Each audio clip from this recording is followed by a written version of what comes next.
الجدع ده بيسمع حاجات غريبة عمال يقول لي ده صحيح يا جدع. انت سمعت ليه يا منصور؟ ده هو اللي ده صحيح بقى زي ما هو. انت قلت ايه انت ولا عملت ايه انت ولا؟ والله منزي وانا اقول يا رب ده انجليزي دي يا مرسي.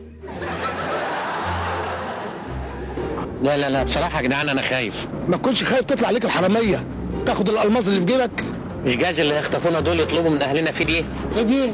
فلوس عشان يرجعونا.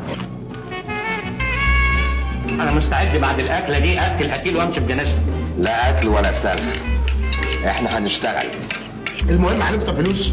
هديكوا كل اللي انتوا عاوزينه. انا عايز شقه وطعميه. انت فين لغايه دلوقتي يا عاطف؟ عاطف مين؟ انت عرفتني؟ طبعا. يا نهار اسود ده انا مبهدل نفسي يا جدعان. انا مموت نفسي. انا متنكر عشان اراقب ابويا. على الجمايس لما تتقابل يا عيني يا عيني على الجمايس لما تتقابل يا عيني يا